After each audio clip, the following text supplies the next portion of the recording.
BJP ପାଇଁ ପ୍ରଚାର କଲେ ବିଜେଡି ପ୍ରାର୍ଥୀ। ଖୋର୍ଦ୍ଧା 23/5 ରାତାରାତି ଓଲଟପାଲଟ ହୋଇଯାଇଛି ଖୋର୍ଦ୍ଧା ରାଜନୀତି ନିର୍ବାଚନ ପ୍ରଚାର।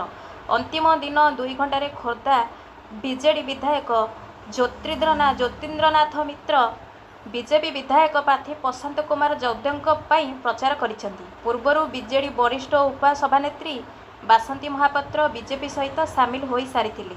ଆଜି ଅପରାହ୍ନରେ ବିଜେପି ସହିତ ବିଜେଡି ବିଧାୟକ ଶ୍ରୀ ମିତ୍ର ସାମିଲ ହେବା ପରେ ଖୋର୍ଦ୍ଧା ରାଜନୀତିରେ ହଚଟମଟ ସୃଷ୍ଟି ହୋଇଛି। ଶ୍ରୀ ମିତ୍ର ହେଉଛନ୍ତି ଖୋର୍ଦ୍ଧାର 3 ଥର ବିଧାୟକ। ଖୋର୍ଦ୍ଧା ନିର୍ବାଚନ ମଣ୍ଡଳରେ ତାଙ୍କର ସଂଗଠନ ରହିଛି।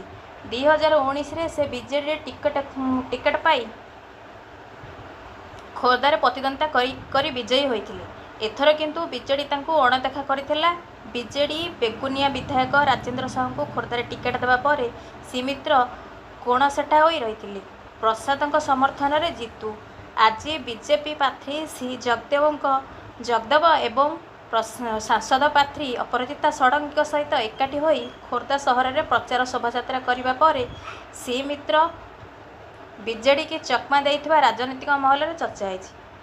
ଏ ସମ୍ପର୍କରେ ଶ୍ରୀ ମିତ୍ର କହିଛନ୍ତି, ବିଜେପି ମୋ ପାଇଁ ନୂଆ ଦଳ ନୁହେଁ। ଏ ଦଳରେ ମୁଁ ପୂର୍ବରୁ ପ୍ରତିଦ୍ୱନ୍ଦିତା କରିସାରିଛି। 2019 ମସିହାରେ ବିଜୁ ଜନତା ଦଳ ମୋତେ ଅନୁରୋଧ କରିଥିଲା ବୋଲି ମୁଁ ଯାଇଥିଲି। ଏବେ କିନ୍ତୁ ଦେଖୁଛି ସେ ଦଳରେ ନୀତି ଆଦର୍ଶ ବୋଲି କିଛି ନାହିଁ। ଦଳର ଟଙ୍କାରେ ପ୍ରଭାବ ଜୋର ରହିଛି। ସେଥିପାଇଁ ମୁଁ ଟିକେଟ ପାଇଲି ନାହିଁ। ଏଥର କିନ୍ତୁ ଖୋର୍ଦ୍ଧା ପରିବର୍ତ୍ତନ ଚାହୁଁଛି। ତେଣୁ ଖୋର୍ଦ୍ଧାର ଏହି ପରିବର୍ତ୍ତନ ଧାରା ମୁଁ ମଧ୍ୟ ନିଜକୁ ସାମିଲ କରିବାକୁ ବୋଲି ଶ୍ରୀ ମିତ୍ର ଗଣମାଧ୍ୟମରେ ଜଣାଇଛନ୍ତି।